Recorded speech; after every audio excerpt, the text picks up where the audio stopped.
Chapter है आपका दृढ़ पिंड की घूर्णन गति। दृढ़ पिंड की घूर्णन गति, पिंड की घूर्णन गति। ठीक है, तो सबसे पहले इसमें हम दृढ़ पिंड के बारे में पढ़ेंगे। जो कोई भी वस्तुएं होती हैं वो तीन टाइप की होती हैं। ठीक है, एक तो प्रत्यास्थ वस्तुएं होती हैं, दूसरा प्लास्टिक वस्तुएं होती हैं और तीसरा दृढ़ वस्तुएं होती हैं, दृढ़ पिंड, जिन्हें हम दृढ़ पिंड भी कहेंगे। तो प्रत्यास्थ वस्तुएं वो होती हैं, प्रत्यास्थता का मतलब होता है इलास्टिसिटी, मतलब जैसे माना किसी वस्तु पर हम बल लगाते हैं, बल लगाने के बाद उसके आकार और आकृति में जो परिवर्तन आता है और उसके बाद उस बल को अगर हम हटा लेते हैं तो उस बल को हटा लेने पर वो अपनी पूर्व अवस्था में दोबारा से आ जाती है। तो इस ऐसी वस्तुओं को हम प्रत्यास्थ वस्तुएं कहेंगे। और प्लास्टिक वस्तुएं वो कहलाती हैं जिनको हम बल लगाएंगे, बल लगा के उनके आकार और आकृति में परिवर्तन हो जाता है और अगर हम बल हटा लेते हैं तो वापस अपनी ओरिजिनल पोजीशन में वे नहीं आ पाती हैं, उनको हम प्लास्टिक वस्तुएं कहेंगे।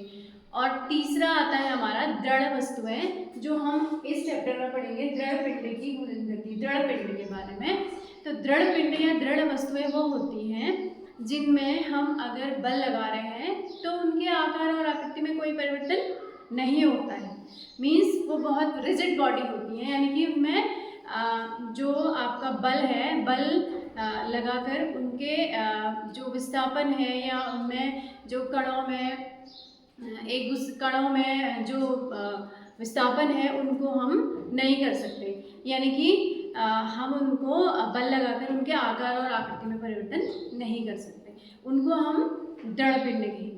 तो इसमें हम दृढ़ पिंड में सबसे पहले हम बल आघूर्ण पढ़ेंगे। बल आघूर्ण एक कॉन्सेप्ट है, बल आघूर्ण।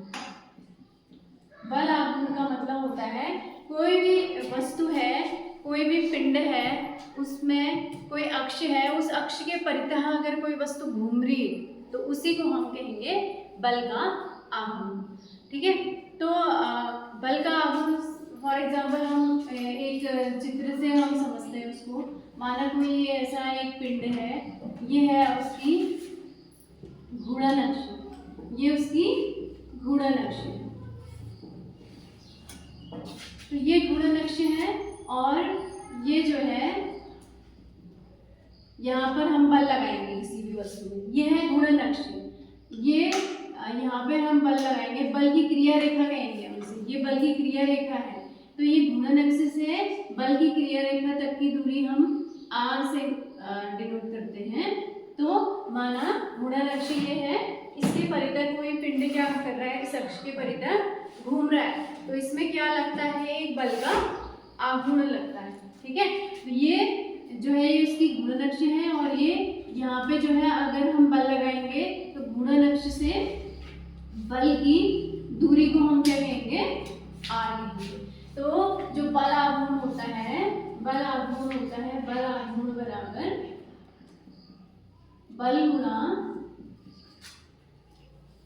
घूर्णन अक्ष से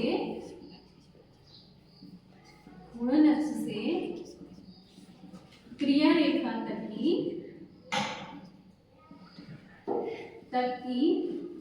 लंबवत दूरी, ये आपका बल आघूर्ण। इसको हम टाउ से डिनोट करते हैं। टाउ इक्वल्स टू हो जाएगा, बल आपका एफ है गुणा घूर्णन अक्ष से क्रिया रेखा तक की दूरी आर होगी। ठीक है, तो ये बल सदिश राशि है, ये भी एफ क्रॉस आर भी कह सकते हैं, सदिश जिसका निरूपण ऐसे हम लिख सकते हैं। तो बल आघूर्ण किसे कहेंगे, यदि कोई वस्तु किसी घूर्णन अक्ष के परितः घूम रही है, ठीक है, तो उसमें एक बल आघूर्ण लगेगा। बल आघूर्ण होता है बल गुणा घूर्णन अक्ष से क्रिया रेखा तक की लंबवत दूरी।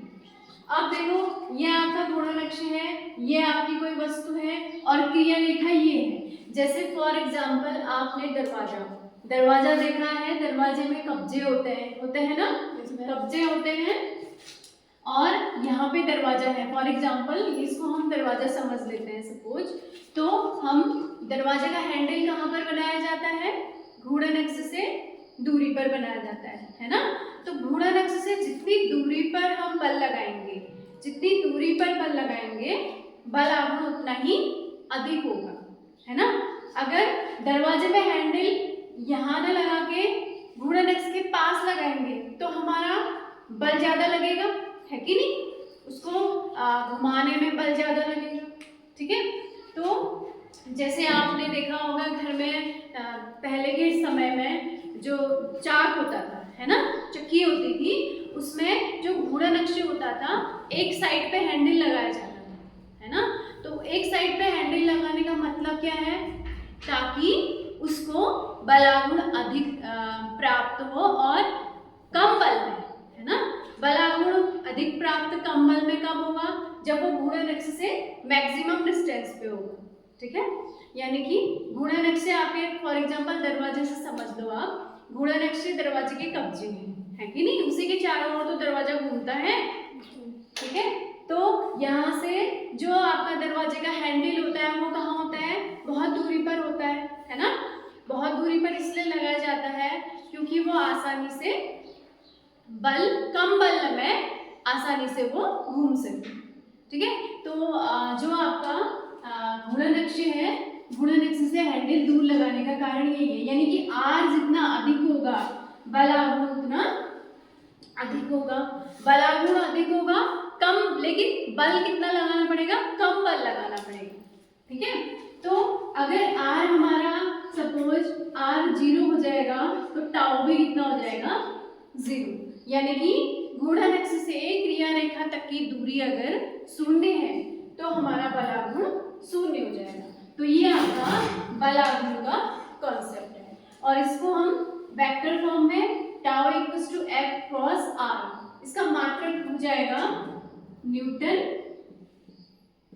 गुणा मीटर। और अगर इसकी विमा आपको निकालनी है तो बल की विमा होती है, बल की विमा गुणा लंबाई या दूरी की विमा, तो ये हो जाएगा m l t की पावर -2 और m, और हमारी बल आघूर्ण की विमा आ जाएगी m l स्क्वायर t की पावर -2।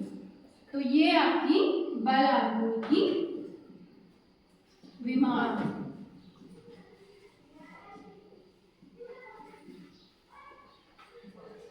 ठीक है। और दूसरा एक चीज और है इसमें, अगर जो हमारा घूर्णन अक्ष है उस पे एंटी क्लॉकवाइज अगर कोई भी पिंड घूम रहा है, एंटी क्लॉकवाइज का मतलब दक्षिणावर्त, ठीक है।